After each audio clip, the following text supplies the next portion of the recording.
மகிழ்வுல car இல்லை. MLA special சொல்ற பேருந்து நம்ம வயசு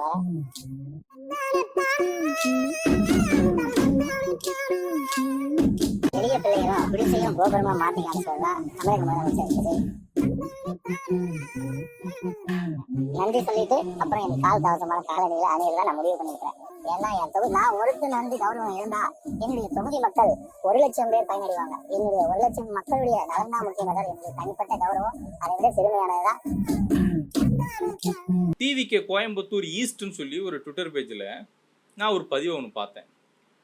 இதில் என்ன தவறு? என்னிடம் கார் இல்லை, காலில் செருப்பு கூட இல்லாமல் அரசு பேருந்தில் சட்டசபைக்கு வருகை தந்து அசர வைத்த கேவி குப்பம் தாவேகா எம்எல்ஏ தென்றல் குமார் அப்படின்னு ஒருத்தருடைய வீடியோ நான் பார்க்குறேன், ஒரு போஸ்டையும் நான் பார்க்குறேன்.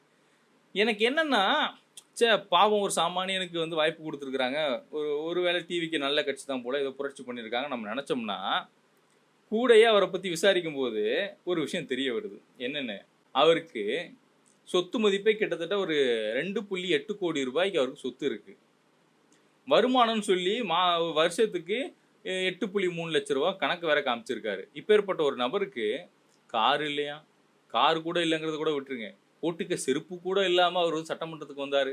பார்த்தீங்களா ஒரு பாவப்பட்ட ஜீவனுக்கு வந்து எங்கள் தலைவர் வந்து வாழ்க்கை கொடுத்துருக்காருன்னு இந்த தற்கொலைங்கெல்லாம் உட்காந்து பொய் செய்தியை அவதூற ஃபேக் நியூஸை பரப்பிட்டு இருக்கிறானுங்க. இவனுங்க உண்மைக்குமே ரொம்ப ரொம்ப டேஞ்சரான ஆட்கள், ரொம்ப டேஞ்சரான ஆட்கள். மக்களுக்கு என்ன தெரிஞ்சிட போகுது அப்படின்னு இப்போவும் சினிமா முகத்தில் எங்கள் அண்ணன் நடித்த படம் 1000 கோடிங்க, எங்கள் அண்ணன் நடித்த படம் ஒரே நாளில் 100 கோடிங்கன்னு எப்படி இவங்க வந்து ஊழவுதார விடுவாங்களோ அதே ஊழவுதார அரசியலையும் பண்ணிட்டு இருக்கிறாங்க. இதை நம்புறதுக்கும் ஒரு கூட்டம் இங்கே வந்து உட்காந்துக்கிட்டு இதுக்கு முட்டும் கொடுக்குது. What bro, it's very wrong bro. தற்குறிகளா?